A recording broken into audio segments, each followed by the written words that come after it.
Hello, everybody. Today I'm going to be presenting Returning to Roots, an introduction to African diasporic spirituality and gardening traditions. All right. So, first to explain the diaspora. So, within this process of slavery, people were usually stolen from West Africa and redispersed to different regions such as North Africa, the Caribbean, South America, Europe, what you can see on the right, the transatlantic slave trade that created the diaspora, so the dispersal of African people against their will. Um, that is what the diaspora is. So in West Africa, people were not one people. There was a lot of different spiritual systems, cultures, ancestral lineages um, that people tried to make sure were maintained and upheld when they were within North American chattel slavery. So hoodoo is a combined spiritual practice of all of those different spiritual systems combined together to make sure that at least something survives, originating from African Americans experiencing slavery. So it's an ancestral practice, and that makes it a more closed practice, which means that the descendant is looking through to the ancestors of this same religion, spiritual system. So, demonization of African spirituality. It's often demonized. At the time of slavery, people were killed for practicing um, their spiritual systems, different ceremonies. People were killed, lynched, beaten, a lot of awful things. And in order to hide that they would continue the practice, they would practice Christianity, the religion, with the spiritual system of hoodoo or whatever spiritual system they were practicing. And we don't just see this demonization way back then, we still see it in media with how voodoo or hoodoo is depicted, like in American Horror Story or other different depictions of how the religion is practiced.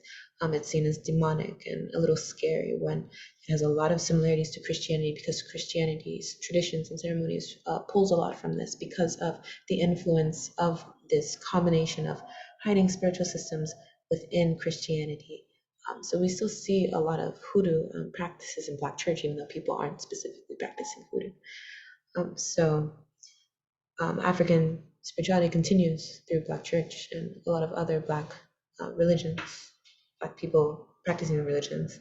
And so root work and healing with plants, I think, is a really cool aspect of hoodoo. Again, people were healed with plants for spiritual reasons, for physical reasons, for ancestral offerings within the spiritual system. And this is also demonized. The practice of Eastern medicine or root work or healing with plants um, in order to uphold Western medicine. But it should be remembered that uh, these things healed people for thousands of years and they do work to some regards and they should be respected. And while we continue with the rest of the presentation, please remember to decolonize the mind of those negativities and demonizations of African spirituality and ancestral practices. All right, so I wanted to show you some of the Western and Central African spirituality and religion systems. They're listed on the left if you would like to look at them more, and where they are regionally seen. So Benin Voodoo in the middle picture over here, this is the only picture taken from people in Africa practicing a spiritual system. And so all of these others are diasporic spirituality systems, and some are more familiar than others. For example, Hoodoo, I know a lot of people are familiar with Rastafarian, Trinidad, Orisha, hopefully I'm pronouncing it correctly, Santeria. So we can still see that the culture and it has continued. And there's a lot of Christian influences. For example, the Santeria and Huda Elder have Christian crosses. So we do see a lot of similarities, which I think is really nice that things have survived through such atrocities. Right, so traditional African American healing. So African Americans were the stewards of U.S. agriculture through chattel slavery for hundreds of years. A lot of gardening and agricultural knowledge was gained because of this, that in modern times can be very profitable outside of chattel slavery specifically, when people have opportunity. But as we'll move forward, this was disrupted. So because for the aspect of spirituality, African Americans, when brought here on slave ships, were obviously not familiar with the ecology and geographical plants or design of North American foliage and plants. So Native Americans influenced and collaborated with African Americans to try to find plants or different things that can help symbolize what they had back home for spiritual systems, for spiritual healing, for offerings. All right, so one of the most prominent in Gullah Geechee, which are African Americans in the South region, was sweetgrass, where you can braid sweetgrass and burn it, and you're burning sweetness into your life. That's the practice there. And tobacco obviously was a plantation agriculture, and it's often used as an offering to ancestors. So coincidentally, uncoincidentally, a lot of plants are important that were significant at this time, were important spiritually. So when giving an offering to an ancestor or trying to take sweetgrass or anything spiritual healing, physical healing, you give what you get. So you can't just cut the plant and move on and try and do what you're trying to do. You have to respect the plant as a being itself, because it is a being, it's alive. And you might go to it, you might ask, you might sit with the plant that you have grown and ask, is it okay to harvest? Is it okay to prune? And just sit with the plant. And if it doesn't feel like it is, then you move on, because it's just not the time to harvest this plant. But if it is, and you're comfortable and you feel that the plant is comfortable as a being, you prune it and you hold down on the part that you cut like a wound, and you're giving thanks to the plant, basically. So the respect you give is the respect you receive. The benefits of the plant are only so much as it wants to give you. All right, so these are more along the lines of traditional hoodoo. Well, there is in modern day a marketed hoodoo, which is, you might see like a box of hoodoo something at Urban Outfitters, where they're trying to profit off of people's stolen connection to their own culture and spiritual systems. So it's important to understand where your information is coming from and why they're giving it to you. All right, so some notable items to move on. So slave masters fearfully requested medicinal solutions from enslaved Africans, and people were arrested for medical practices up until the 1960s. And my dad's foster father was arrested for this while trying to heal eczema, and it was fine when he did it in the community, but not outside the community. And so sweetgrass is a notable item I just explained, burning sweetness into your life if you braid it and burn it. Okra is a remedy for digestive issues. Eucalyptus tea remedy cough. Spider webs releases bandages, and lavender decreases anxiety and sleep. Lavender is a more modern use, but still significant. I think it works. Yeah, so in Napoli Naturals in Leimert Park has a lot of these items for really cheap, and if you have something specific you would like to work on, they will help you find it. So I think it's a really cool place. Right, so with the ending of specifically chattel slavery and the introduction of Jim Crow, we see slavery through mass incarceration, lynching, KKK violence, stuff that was there before but continues outside of specifically chattel slavery. And then we see people experiencing racial battle fatigue, where people are tired of being tired. They are tired with struggling to fight for justice that people are born with, have the privilege of being born into, avoiding these racial battle fatigues.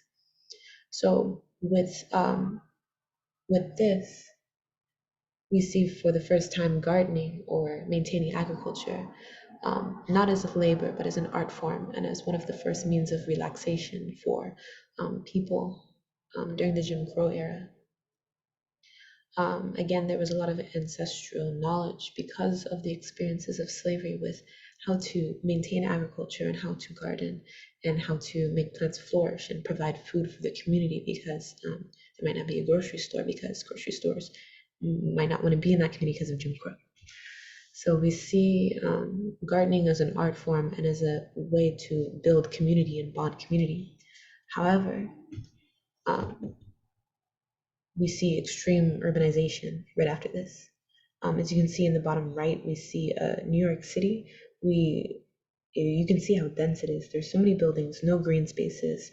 What this means is no backyards for a reasonable price. No backyards, and an intense amount of concentrated environmental pollutants that are very harmful to health. Low access to fresh produce, which again is detrimental to the health of people. And we see this because of all of these pollutants and disadvantages of living here. The only people who can really afford to live here, or the people that can afford to live here, are usually those socioeconomically disadvantaged, people who are lower income. And this coexists with people who are still generationally harmed by the effects of slavery. So a lot of African Americans, people of color living in these areas where extreme urbanization, lacking the luxury of time to maintain a garden, to maintain food for their community, lacking the luxury of accessing nature. You see how dense those buildings are. And we see this in Los Angeles too.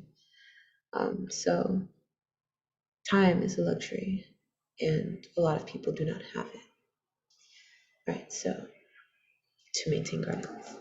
So with urbanization and moving towards food deserts and the lack of ability to garden or maintain food for the community, we see the government subsidizing things that don't spoil, which is corn, wheat, and rice, and soy.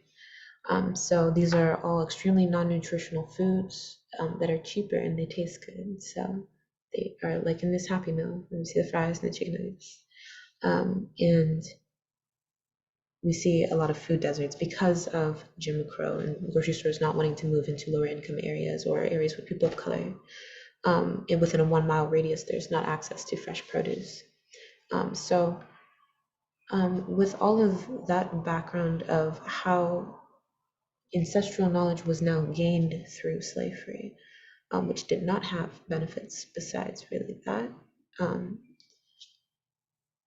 with all of this lost, people aren't even able to continue. And with mass incarceration, a lot of knowledge lost. We see public health issues with African American lifespan is 4 years shorter than white counterparts. Black women most likely to experience unemployment and food insecurity, followed by Black men. Lack of access to mentally beneficial vegetative nature. And all of these, another shift within African American experiences, causing a disruption of ancestral knowledge that could benefit countering these socioeconomic disadvantages that are structurally implemented into America. So on the right, I have the example of a bag of spinach for $2.28 and a Happy Meal for $2.49. And if I have $3, I'm not going to feed myself or feed a child with a bag of spinach. So we see people are not, a lot of public health officials might say people aren't making good choices, but people don't even have the choice because of the history of what has happened to specific communities. All right, so returning to roots. So returning to roots and trying to learn to garden or to access nature if you have this opportunity. Gardening reclaims African American stolen spirituality and culture, ancestral traditions, horticultural knowledge, food accessibility, generational mental and physical health, environmental awareness, and urban lifestyles. And I think that me personally, the cultural connection to gardening that I have lacked the cultural connection ancestrally because of slavery and mass incarceration and all of these things.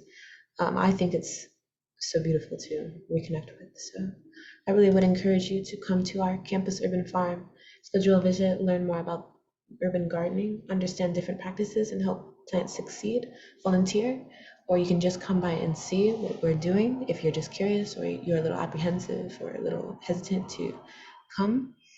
Just come and see what's going on. We also have CalFresh.